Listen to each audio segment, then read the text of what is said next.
This El Nino weather pattern just doesn't want to let up. We're going to break down the details for you over the next 7 days. We had that convective complex blow up across Texas yesterday with numerous big time hail producing thunderstorms. The biggest hail actually was down there in the hill country. Johnson City had a hailstone of 5 inches in diameter.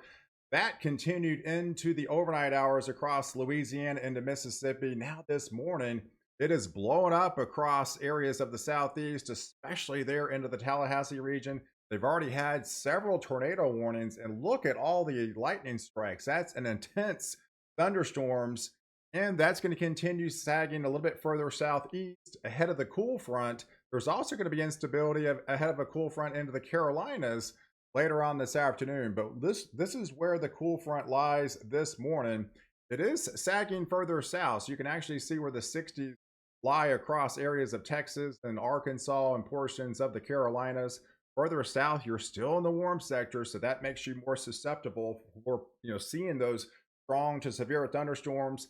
But the air mass is cooling out behind it with the much welcome drier air, and you're going to feel it in a big way back behind the system. But if as long as you're in the warm sector, you're still going to get hit with the instability, and it's really draped across very far southern areas. That's where the highest dew points are. They've had extreme dew points further south over the last couple of days, and that just added to the instability with those higher Kate values. But you can see it really sets up shop across Florida this afternoon. Those areas will see some strong to severe thunderstorms, and unfortunately possibly more spin up tornadoes across areas of the deep southeast into Florida and up here into the Carolinas later on this afternoon. So if we highlight the storm complexes over the next 24 hours, you can see where the boundary is. This is where we have the activity this morning across Georgia, back into the Carolinas. That's going to shift a little bit further south into Florida, get into those areas into Jacksonville. They do have that upgraded enhanced risk for some of that activity, be some larger hail, and unfortunately more tornadoes are forecasted within that region. We also have some instability draped across areas of South Carolina and North Carolina, just kind of ahead of the cool front. But overall, for the precipitation over the next 24 hours, not much out west, right? Pretty dry. We only have that instability that's draped across this little boundary in far west Texas and areas of New Mexico and back into Colorado. We have a little bit of instability across Wisconsin and areas of into Michigan, but the main instability is right ahead in the warm sector for today over the next 24 hours, with the highlighted heavier amounts draped across the Florida Panhandle, back in far east southeastern portions of Georgia, get into the Carolinas, and right along the coast of North Carolina, back into Virginia. A little bit higher amounts as you swing up into portions of Pennsylvania and back into New Jersey as well. So if we take a look at the overall setup for tomorrow, look at the temperatures, folks. As we wake up tomorrow morning, we finally see the dynamics of that cool front shifting further south, and definitely that's going to be a welcome sight. In fact, I think Saturday is going to be one of your best days for a good part of the country, as it's going to be cleansing the atmosphere out, kind of clearing the atmosphere out back behind that cool front. But we're going to be diving deeper into the forecast. But first, a word from my sponsor. When you're just starting life, getting married, buying a home, and having children, debt can sneak up on you. When dealing with those tough times, it's great to have PDS Debt, today's video sponsor. We had it the hard way, but you don't have to. With PDS Debt, you can find a way out of financial hardship. The cool thing about PDS Debt is that it provides options to consolidate your debt in one easy, low payment. PDS Debt has customized options for anyone struggling with credit cards, personal loans, collections, or medical bills. Everyone with $10,000 or more is eligible, with no minimum credit score required, bad or fair credit accepted. And get this, PDS Debt is a top-rated company on Google with an A+ rating on the BBB. They truly care about getting you out of debt. Save thousands in interest and fees. Pay off your debt in a fraction of the time. PDS Debt is offering you a free debt analysis. It only takes 30 seconds. Head over to pdsdebt.com/pal to get your free debt assessment today. If you're making payments every month on your debt and your balances aren't going down, this program is for you. PDS Debt helps families break free from debt. Don't wait, take control today. That's pdsdebt.com/pal to get your free debt assessment today. Now go ahead and get started.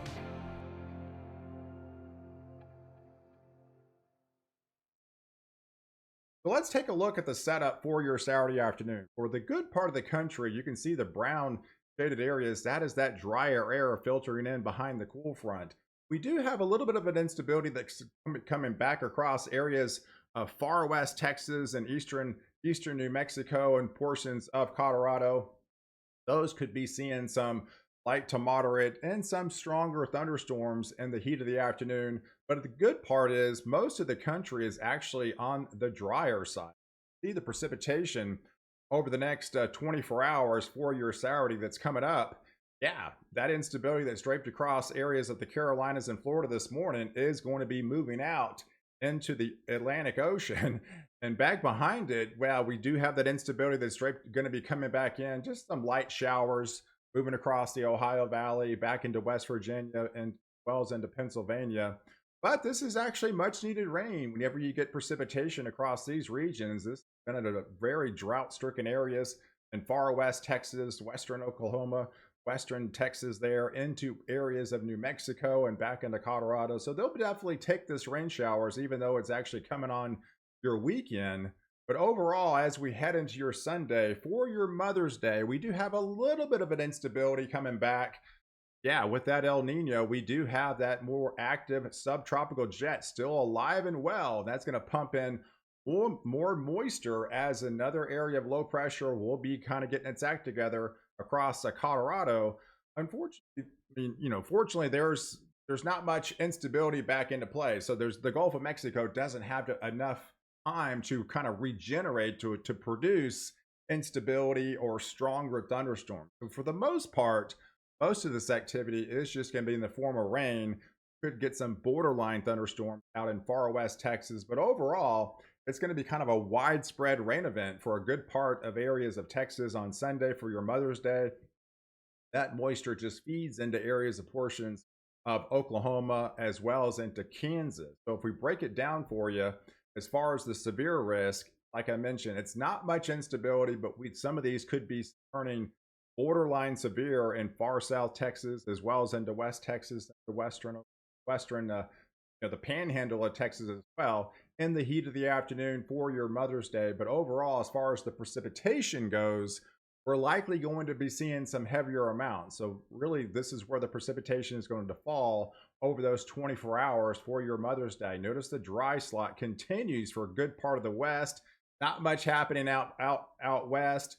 All the instabilities draped across the middle of the country, and the higher amounts will be gravitating further south.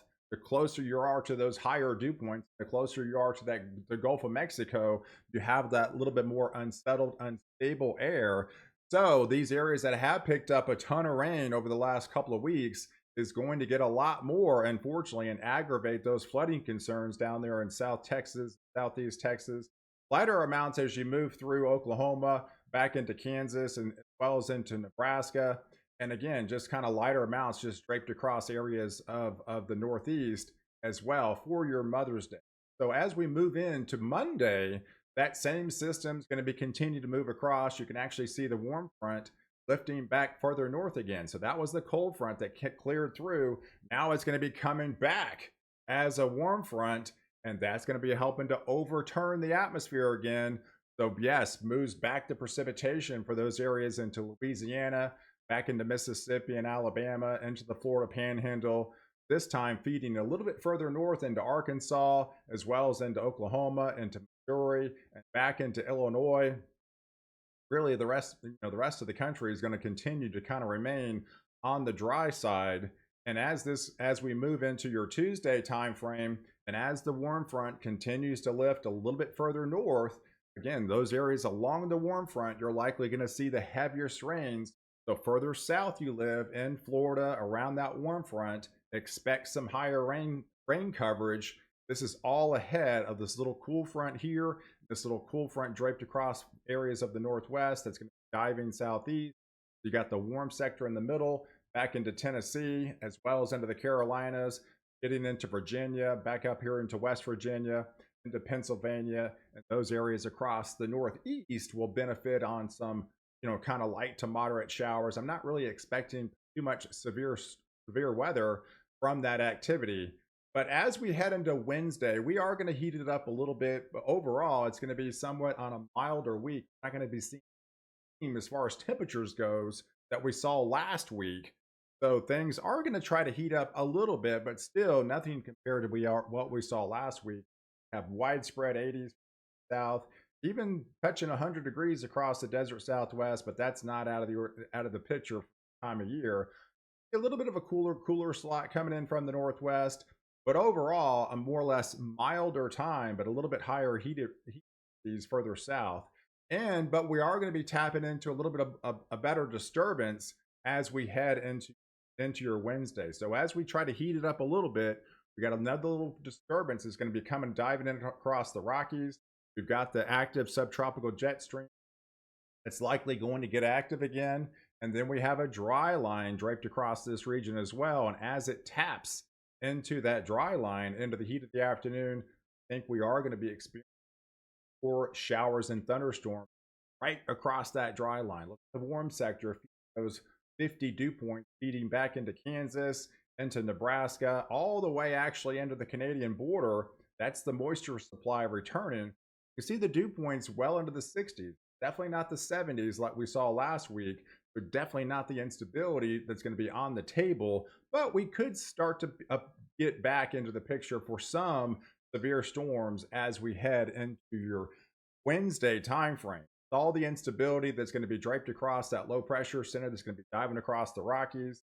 We have another little disturbance that's coming off that more active subtropical jet stream. That's going to set up shop across areas of Mexico and far west Texas, getting that dry line active. You're also going to have more instability coming back in the picture for those areas back into the Carolinas as well during Wednesday. So if you can see the setup on the lightning index, you can see the dry line kind of getting active in the heat of the afternoon. We should start to see more showers and thunderstorms blow up across the dry line in West Texas, back into the Panhandle, Western Oklahoma, back into east areas of New Mexico. And we also have that instability that's going to be highlighted across the Carolinas as well, with your own showers and thunderstorm risk. But overall, in the water vapor imagery, as we swing through Thursday, those are likely going to be your 2 days that I think we might see, stronger severe weather setups, but nothing really as intense as what we saw last week. But the Gulf of Mexico does come back more in the picture for your Thursday, swinging in more energy across Texas, across the plains again through Oklahoma, getting back into Kansas as well as in Nebraska. There you have the instability that's going to be highlighted over the Carolinas again, draped across to the farther south back into Florida with more showers and thunderstorms. Yes, some of those actually could turn severe on Thursday. But overall, the breakdown, if you take a look at the precipitation over the next 7 days, again, the West Coast is high and dry, just for the nice weather, right? There's not much activity happening in the Pacific Northwest, much of the West. This is precipitation over the next 7 days. Much of the desert Southwest misses out on everything. It really gets activated across the dry line. For east of there, that's where the instability, the El Nino dynamics still into play across the deep south with a much more active subtropical jet stream. So the further south you live, to those higher dew points and the air mass. This atmosphere has just been inundated with a lot of heavy rainfall as of late. And unfortunately, they're going to get more back into the picture over the next 7 days across Texas and much of the deep south, getting into the Carolinas as well. You live further north, back into the northern jet, that polar jet's definitely a lot less active. You have a lot less instability the further north you live, back into the Dakotas, into Minnesota, back into Wisconsin, back into Michigan, through the Ohio Valley as well. A little bit more instability coming back into play for the mid-Atlantic region. But overall, the highest and most instability is going to be for those areas across the plains and areas across the southeast, south over the next 7 days. So guys, I appreciate you guys watching. If you like this video, definitely hit the subscribe button. Catch me next update. Fire protect you for